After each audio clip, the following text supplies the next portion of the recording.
Halo teman-teman sekalian, pada video ini saya akan menjelaskan bagaimana sih cara mendesain dan merangkai sebuah sistem overcurrent relay yang digunakan pada sistem tenaga listrik. Di sini saya akan menjelaskan terkait instantaneous overcurrent relay dan definite time overcurrent relay yang akan didesain sekaligus disimulasikan. Jadi untuk mensimulasikan ini kita menggunakan software MATLAB yang dimana aplikasi MATLAB-nya itu adalah Simulink. Nah, jadi teman-teman kalau membuka MATLAB ini, tampilannya akan seperti ini, lalu bisa pilih opsi Simulink yang ada di toolbar-nya ini. Setelah teman-teman pilih seperti ini, maka akan tampil Simulink Start Space seperti ini.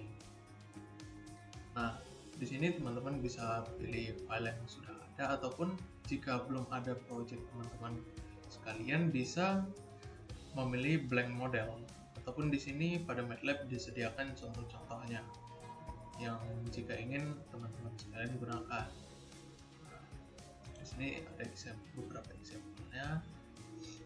Nah, jadi begitulah cara membuka MATLAB Simulink ini. Rangkaian dan detail komponennya sudah tertera pada modul dari praktikum ini. Nah, bagaimana cara mencari komponennya itu? Kita di bagian toolbar-nya ini pada Simulink-nya, kita klik library browser. Nah, ini cukup banyak ya pilihannya. Nah, untuk komponen yang ingin kita gunakan itu dia ada di bagian Simscape, lalu klik bagian electrical, lalu masuk ke specialized power system dan pilih power grid elements. Jadi di sini seperti breaker ataupun 3-phase fault, 3-phase breaker, ini semua ada di library browsernya Simulink ya teman-teman. Nah, jika teman-teman sudah tahu nama-nama komponennya atau menggunakan nama komponen yang tertera di modul praktikum, kita juga bisa melakukan search komponennya secara langsung supaya tidak perlu mencari komponennya dengan cara men-scroll manual. Nah, jika kita search seperti ini, komponennya bakal langsung muncul sesuai namanya. Nah, dari komponennya ini kita tinggal drag and drop saja ya. Jadi kita tinggal drag and drop untuk sistem simulasi dari Simulink ini sendiri. Nah, jadi kita akan merangkai satu persatu komponennya, yang dimana kita juga akan menentukan parameter-parameter dari tiap komponennya ya. Yang pertama ini ada Power GUI, ini untuk mengatur simulasi parameter dan tipe simulasi yang kita gunakan. Di sini kita menggunakan tipe discrete, dan di sini juga ada beberapa tipe simulasi lainnya seperti continuous, phasor, dan discrete phasor. Nah, selanjutnya itu kita akan memasang 3-phase source-nya yang sebagai sumber pembangkit kita atau generator di sistem tenaga listrik, di mana kita akan men-setting beberapa parameternya seperti konfigurasinya ini Y ground, phase-to-phase voltage-nya atau VRMS yang di sini disetting 25.000, phase angle-nya 120 derajat, frekuensi 50. Jadi kita menggunakan frekuensi 50 di sini ya, sesuai sistem kita secara umum di Indonesia. Nah, di sini juga diatur 3-phase source circuit level at base voltage-nya atau biasa itu sebutannya itu MVA. MVA generatornya di sini 100 MVA. Nah, base voltage RMS-nya itu kepasannya itu 25.000 sama seperti yang di atas ya. Dan kita mengatur XR rasionya 7. Nah, selanjutnya itu ada 3-phase breaker-nya. Jadi di sini kita mengatur parameternya dan initial statusnya itu close. Jadi pada sebuah sistem itu kan pasti kondisi breaker itu saat kondisi normal pasti close agar bisa ada arus yang mengalir di sistemnya. Nah, di sini selanjutnya kita akan men-setting 3-phase VI measurement-nya, dan di sini dia itu untuk mengeluarkan pengukuran ya teman-teman. Jadi itulah yang akan masuk ke scope-nya nanti untuk kita lihat pengukurannya. Dan voltage measurement-nya kita atur phase to ground. dan current measurement-nya kita pilih yes karena kita ingin melihat grafik dari arus sebuah sistemnya ini, karena di sini kan kita menggunakan overcurrent relay. Jadi kita ingin melihat kondisi arusnya sebelum dan sesudah terjadi fault atau terjadi overcurrent. Nah, selanjutnya itu kita letakkan bebannya, atau di sini kita menggunakan 3-phase series RLC load. Jadi di sini kita setting bebannya itu berapa watt, di sini sekitar 100 megawatt. Nah, di sini juga bisa kita atur ya induktif reaktif powernya dan kapasitif reaktif powernya. Di sini juga kita atur tegangannya. Tegangannya ini kita menyesuaikan tegangan sistem dari pembangkit tadi ya teman-teman, karena di sini kita mensimulasikannya tidak menggunakan trafo penurun tegangan. Nah, lalu untuk melakukan fault atau overcurrent-nya di sini kita menggunakan komponen yang namanya 3-phase fault. Jadi nanti di sinilah kita men-setting fault jenis apa yang ingin kita atur. Nah, fault itu kan ada simetris dan asimetris. Di sini kita bisa mengatur fault yang kita inginkan. Misalnya triple line to ground atau triple line saja, atau line to ground, itu bisa diatur ya teman-teman. Nah, di sini kita masukkan besar stepnya. Jadi fungsi kita meletakkan blok step ini adalah, nah, ketika simulasinya itu di run nantinya, maka setelah waktu yang ditentukan step ini maka akan terjadi fault. Jadi misalnya ketika ini di run, maka 0,2 detik setelah di run akan terjadi fault atau yang menyebabkan overcurrent. Setelah itu kita pasang demultiplexer di sini, yang dimana mengubah satu masukan menjadi 3 keluaran di sini ya untuk masing-masing fasanya untuk diukur. Jadi di sini kita melakukan pengukuran arus dan tegangan. Nah, dari pengukuran arus ini itu akan masuk ke subsistem. Jadi subsistem kita ini adalah sistem relaynya yang diatur menggunakan flip-flop. Jika di sini kita klik subsistemnya, nah, desain dari subsistem dan komponen-komponennya juga sudah tertera pada modul praktikum yang bisa teman-teman rangkai menjadi seperti ini. Dan untuk settingannya sendiri itu, bagian konstan yang di sini kita ingin mengatur berapa batas yang diperbolehkan bagi arus sebelum sistem relay kita ini melakukan trip atau mengirim sinyal trip. Jadi misalnya di setting 400 ampere dengan harapan jika arusnya melebihi 400 ampere maka relay ini akan mengirim sinyal trip ke CB atau circuit breaker. Nah, jadi masukan dari arus masing-masing di sini ada inputan 1, 2, 3, itu inputan arus dari masing-masing fasanya yang akan masuk ke komparator. Nah, di sini dia akan dibandingkan nilainya antara masukan dengan nilai 400 yang udah kita setting. Jadi ketika kondisi normal, maka arusnya harusnya lebih kecil dari 400 dan komparatornya akan mengirim sinyal berupa nilai 0 ke setnya flip-flop. Nah, ketika set flip-flop ini bernilai 0, maka keluaran Q aksennya ini atau kebalikan dari Q-nya ini adalah 1 yang akan mengirim sinyal ke CB untuk tetap close. Nah, jika dia dalam kondisi overcurrent nantinya atau terjadi fault, maka arusnya akan lebih besar daripada 400 ampere. Nah, jika arus ini lebih besar daripada 400 ampere, maka komparator ini akan mengirim sinyal 1 ke set reset flip-flop di sini. Nah, ketika setnya ini menerima sinyal 1 dari komparatornya, maka Q aksen atau not Q ini akan bernilai 0 karena dia kebalikan dari nilai Q. Nah, set ini jika bernilai 1 maka Q-nya adalah 1, sedangkan Q aksennya adalah 0.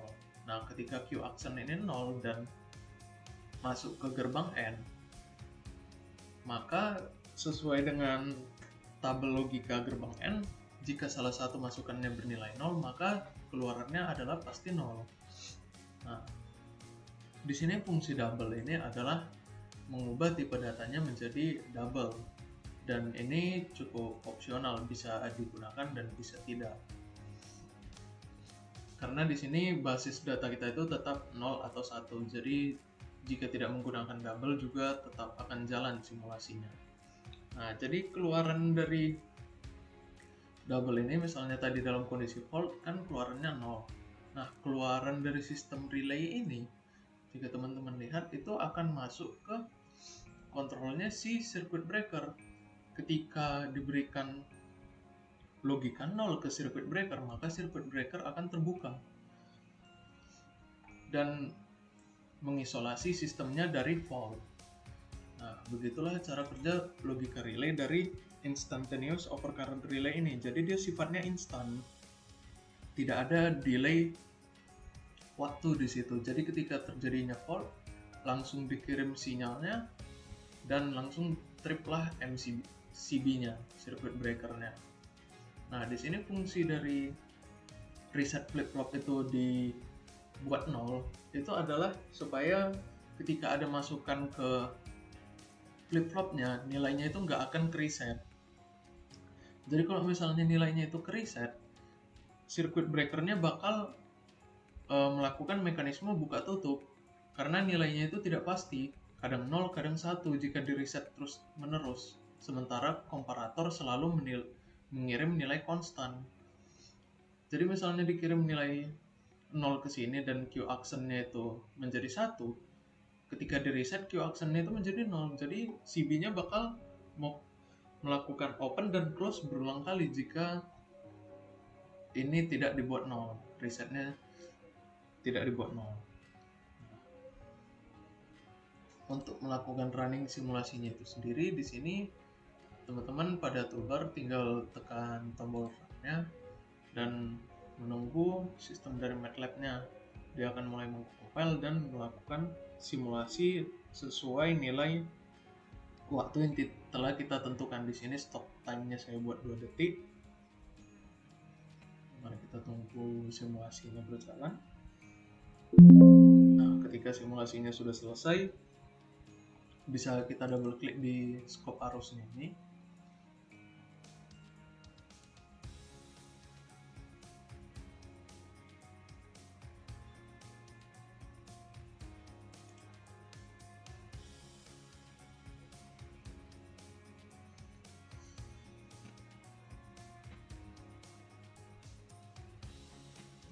Di sini akan terlihat bahwa ketika terjadi overcurrent pada fase A, itu dia akan langsung melakukan trip. Jadi tadi itu kita setting trip phase fault-nya itu untuk fault dari fase A ke tanah atau ke ground. Nah, jadi di scope-nya ini bisa dilihat bahwa puncak dari fase A ini adalah 1700 dan itu sudah melebihi dari 400 ampere. Nah, karena itulah sistemnya akan langsung melakukan trip secara instan. Bisa dilihat bahwa nilainya itu langsung 0.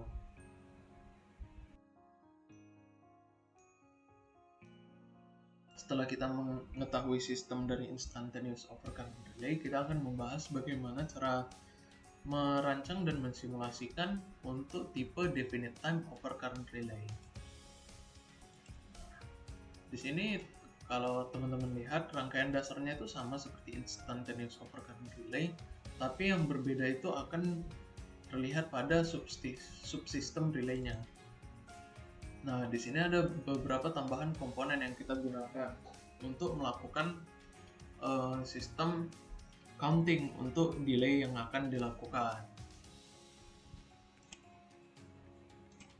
Nah, pada subsistem relay definite time ini kita akan menggunakan nilai RMS dari sistem tenaga listrik yang kita gunakan. Jadi kita menggunakan nilai RMS-nya untuk membandingkan ke komparator. Jadi di sini komparatornya menggunakan kebalikannya atau lebih kecil.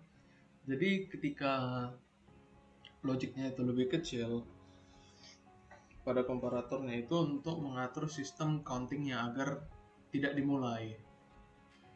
Nah, jika dalam keadaan normal pasti kan arusnya ini dia di bawah 400 kan. Nah, ketika nilainya ini masuk ke komparator, dideteksilah bahwa arusnya ini lebih kecil daripada 400 dan logiknya benar. Maka komparator akan mengirim nilai 1 ke resetnya count. Maka count ini tidak akan mulai menghitung pada keadaan normal karena resetnya dibuat bernilai 1. Jadi ibaratnya dia reset terus countingnya. Jadi dia tidak akan mulai mengcounting. Nah, bagaimana jika dia terjadi overcurrent atau fault? Jika terjadi overcurrent, maka nilai arusnya itu pasti akan lebih dari 400.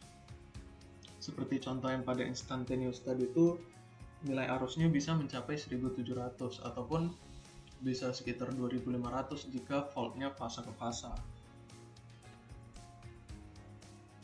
Nah, jadi jika arusnya itu sudah melebihi 400, maka ketika masuk ke komparator ini, dia akan membaca logikanya sebagai nilainya itu logiknya salah atau keluarannya bakal 0. Kenapa salah? Karena masukannya ini tidak lebih kecil daripada 400 atau contohnya tadi itu 1700 ya kan.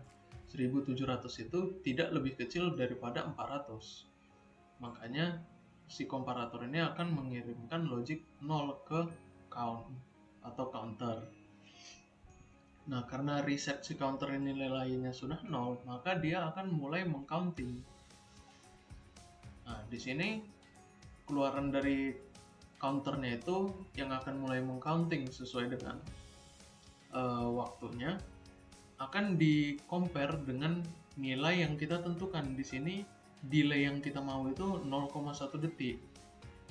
Jadi ketika hasil counter ini sudah melebihi 0,1 detik, melebihi sedikit gitu, maka si komparator ini akan mengirim nilai 1 atau logiknya benar karena nilai counter sudah melebihi 0,1 atau delay 0,1 yang kita mau. Jadi ketika tepat 0,1, maka komparator ini akan mengirim logika 1 ke setnya flip-flop. Dan ketika setnya ini diberi logika 1, maka Q-nya akan bernilai 1 dan Q aksennya akan bernilai 0.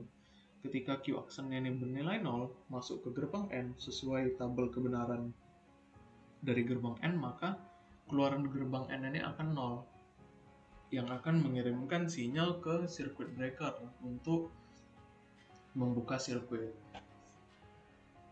Nah, jadi pada sistem definite time ini perbedaannya dengan instantaneous overcurrent relay adalah di sini kita menggunakan komponen counter sehingga kita bisa menentukan berapa detik fault yang diizinkan terjadi. Jadi mengapa kita membutuhkan untuk mengizinkan fault itu terjadi? Karena tidak serta-merta instantaneous overcurrent relay itu selalu yang paling bagus. Nah, itu juga tergantung dari kebutuhannya. Bisa saja inrush current itu disalahartikan sebagai fault karena sudah melewati settingnya dengan inrush current itu pada misalnya starting motor. Nah, kita butuh definite time overcurrent relay ini untuk mencegah terjadinya trip yang tidak diinginkan atau trip tanpa adanya fault. Misalnya inrush current tadi masih di bawah 0,1 detik, maka tidak akan terjadi trip pada circuit breakernya. Tapi kalau misalnya pada sistem instantaneous, begitu 1700 dia langsung trip tanpa ada waktu tunggu. Nah, mari kita jalankan simulasinya.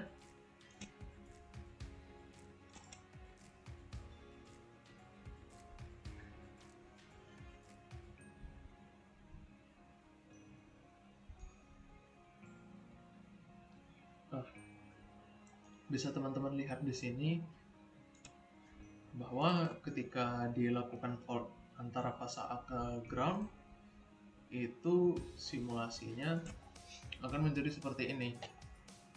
Jadi bisa kita lihat di sini jika terjadi fault. Nah, arus pada fase A itu di sini kita menggunakan yang demo 1, itu yang fase A. Di sini kita lihat time step-nya itu bahwa dalam 0,1 detik dibiarkan terjadi overcurrent sebelum akhirnya trip. Di sini mulainya itu 0,223. Mulai overcurrent sekitar 2634 dan pada akhir 0,1 detiknya itu 3216 ampere, dan ketika 0,303 detik dia langsung melakukan trip atau CB-nya akan open circuit. Di sini bisa kita lihat setelah 0,1 detik maka sistem circuit breakernya akan berstatus open. Nah, sekian penjelasan saya terkait sistem dari overcurrent dan instantaneous overcurrent relay dan definite time overcurrent relay. Semoga teman-teman bisa memahami dan melakukan simulasi dan perancangan dari overcurrent relay ini dengan baik menggunakan MATLAB Simulink. Terima kasih.